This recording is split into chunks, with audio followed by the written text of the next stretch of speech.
Well, doctor-assisted suicide or euthanasia is officially unlawful now.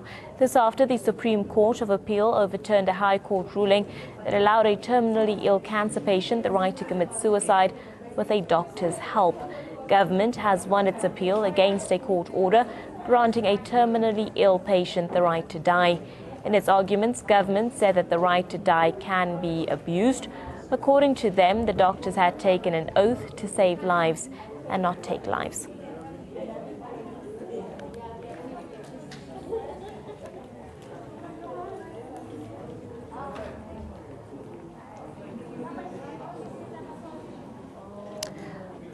Well, this is news coming in this afternoon with regards to euthanasia and a patient's right to want to die. What's so-called assisted suicide or euthanasia is officially unlawful now. This after the Supreme Court of Appeal overturned a High Court ruling that allowed a terminally ill cancer patient the right to commit suicide with a doctor's help. Government has won its appeal against a court order granting a terminally ill patient the right to die. In its arguments, government said the right to die can be abused, and according to them, the doctors had taken an oath to save lives and not take them. Well, joining us on the phone line now to discuss this further is Pastor Jean Brady, CEO and founder of Isindiso Ministries. Good afternoon to you, and thank you for joining us here on ANN7. First and foremost, your reaction with regards to the court ruling making it unlawful now to conduct euthanasia in hospitals, or if a patient wants to die, wants to take their own life, it's now official that that is unlawful. Your reactions to that? Hi, good day. Okay, it's biblically, as a pastor, I must say it is correct. It's in line with the Bible, which says one should not kill. However, when one looks at humanity, the human side of it, if a person is that terminally ill and in pain, I do believe God has grace for that. So I'm not sure what to say about the law, really, that it's illegal now to do it. I think, I don't know what they based their ruling on, but it's biblically correct what they've done. But I really feel sorry for the people. This is a major. It is a major ruling for the. It is. It's huge. It's really huge. It's huge. The way this has unfolded, do you think that enough was discussed, enough was brought forward to make a decision of this magnitude? I think people to make a decision, such a big decision that affects everyone. I'm sure a lot was discussed. It must have been, and I think possibly people looked at the fact that also people could take advantage of somebody being terminally ill and wanting to let that happen to that family member. I mean, so possibly that has ruled out that possibility, if you understand what I'm trying to say there, as like a protection. But I think this must have been quite a lengthy procedure to come to such a huge decision like that. Well, thank you very much, Pastor Jean Bradley, there, CEO and founder of Isindiso Ministries, just giving us her view with regards to this landmark judgment that has been made now with regards to someone's right to die if they are terminally ill. Doctor-assisted suicide or euthanasia is officially unlawful now. This after the Supreme Court of Appeal overturned a High Court ruling that allowed a terminally ill cancer patient the right to commit suicide with a doctor's help. Government has won its appeal against a court order, granting a terminally ill patient the right to die. Now, in its argument, government said that the right to die can be abused. According to them, the doctors had taken an oath to save lives and not to take lives.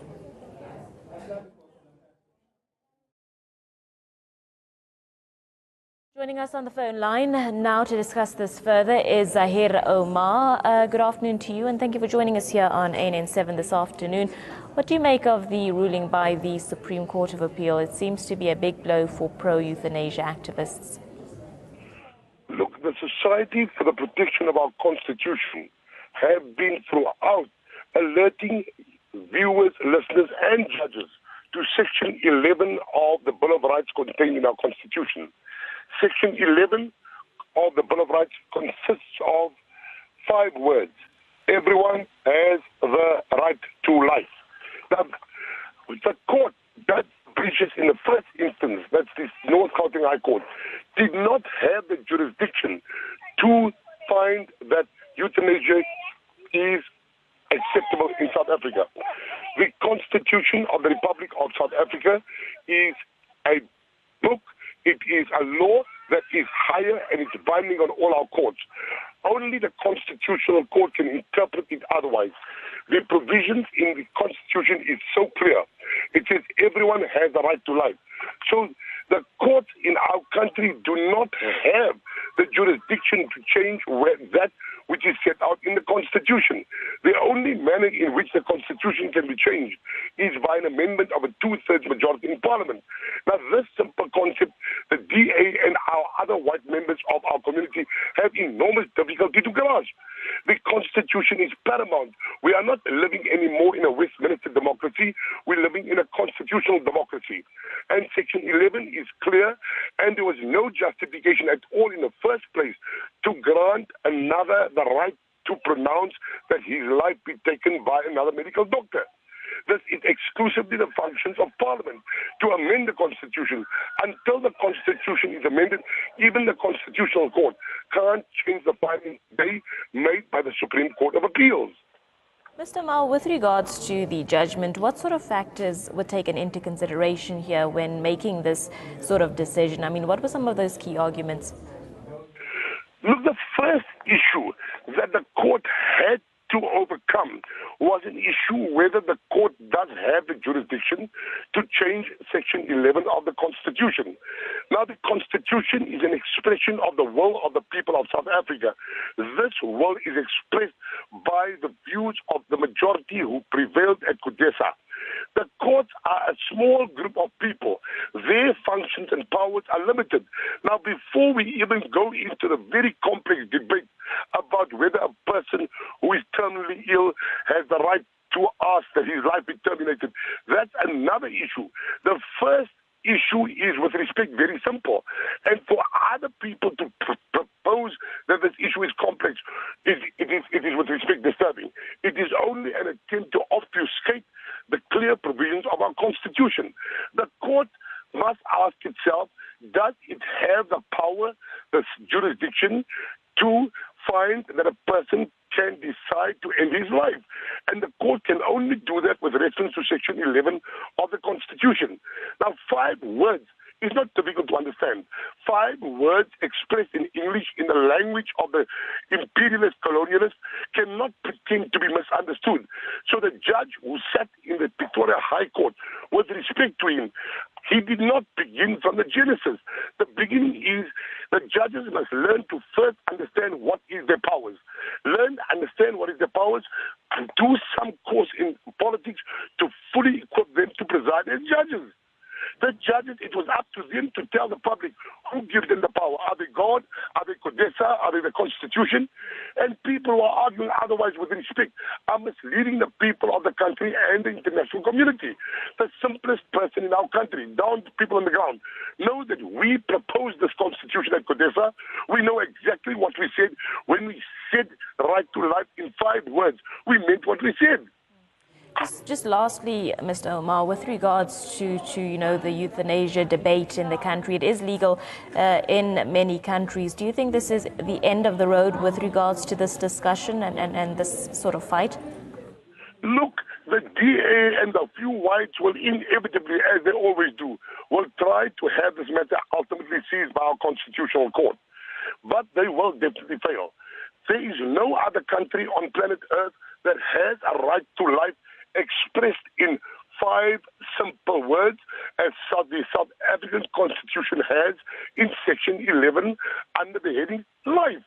Compare life to property. Property has got many lines. Life is simple. And the only the parliament having the support of the majority of the ANC can amend the Constitution. That has not been done. Therefore, I respectfully say that even an attempt to have our Constitutional Court overturn the finding today in the Supreme Court of Appeals will fail. All debate discussion suggesting it is so complex is misleading, it's misplaced. All the people must do is go to the rural community of my people, ask Bongani, tell me, what does this mean? He will tell you life is protected. Life is only in the hands of Mudimu, of God. No man can take another man's life. Well, thank you very much, Mr. Omar, for your time this afternoon. We appreciate you chatting to us. Mr. Zahir Omar, just giving us his view and reaction with regards to euthanasia being officially unlawful now. This is with regards to the Supreme Court of Appeal overturning a High Court ruling that allowed a terminally ill cancer patient the right to commit suicide with a doctor's help. Euthanasia